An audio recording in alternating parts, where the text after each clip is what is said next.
Welcome to Maxim's Inside Track. This COVID pandemic is really creating havoc in Australia and around the world. Been speaking to some colleagues, suppliers and customers in Melbourne, in Victoria, and they're sounding a little bit down, and that state is under extreme pressure, and in particular that food service demand is really under pressure in that state. And then as you come up the east coast, it gets a little bit better into New South Wales and then a little bit better into Queensland again. We are open up here in Queensland and very grateful for that for the moment.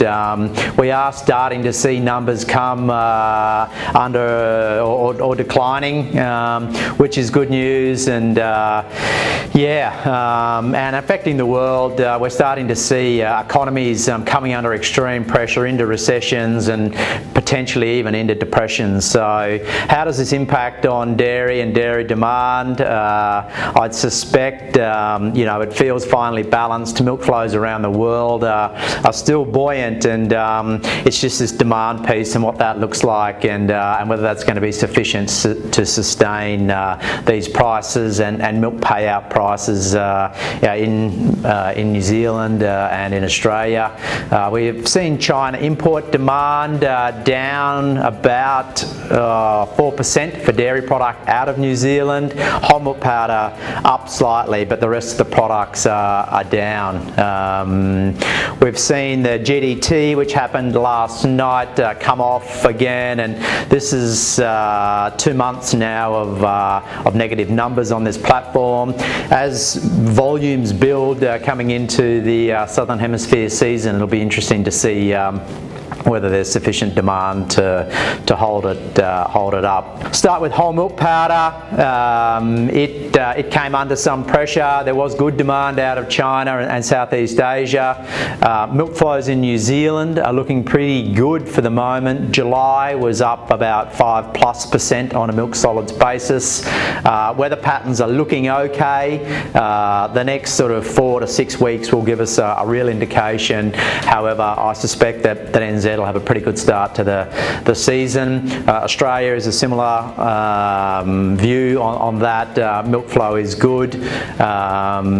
We are starting to see some government intervention. Lion menu deal being rejected by Australia, so that now has Australian manufacturers, Bega and Norco, looking at that potential acquisition locally in Australia.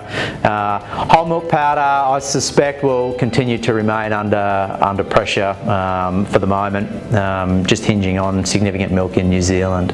On to skim milk powder now. Skim is showing some resilience. European pricing is starting to firm slowly. US is starting to come up a little bit, and that's been reflective of the GDT platform as well. This is the only positive on that GDT result, and reasonable demand. I think skim milk powder is a very diverse product that can go across many categories, and we suspect that I can't see it going through the roof, but I think it has found some support at these levels for the next little bit.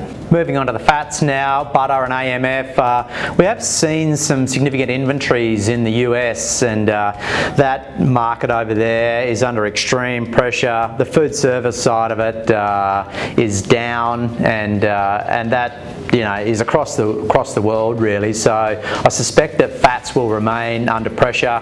On the GDT, there was a +9% for next month, contract one, which gave it some support, but other than that, pretty weak demand, and there is product around of butters and AMF. I suspect that this category will continue to drift off for the next quarter at least. On to cheese. Now we are seeing an interesting dynamic in Australia, sort of into wave 2 of COVID, and under the first wave we really saw a pickup of pizza and pre-prepared meal demand, and we haven't seen that this second time around, and nor have we really seen the retailers for butters and cheeses really take off either. So is concerning for dairy demand and cheese demand.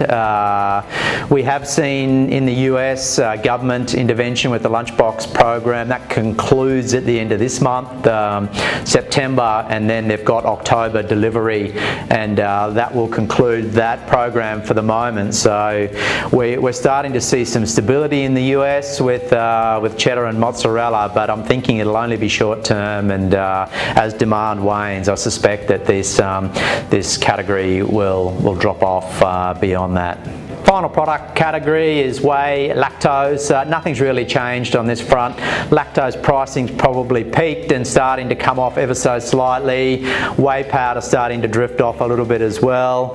And then the protein side of it is under pressure on both WPC and WPI. Once again, just around demand, a very expensive product, and with salaries coming under pressure, will people continue to buy these products? On the other hand, they are a very high nutritional value, and that could potentially keep some demand in the system. That concludes Maxim's Inside Track. Please stay well, and we'll talk to you in a couple of weeks. Thank you.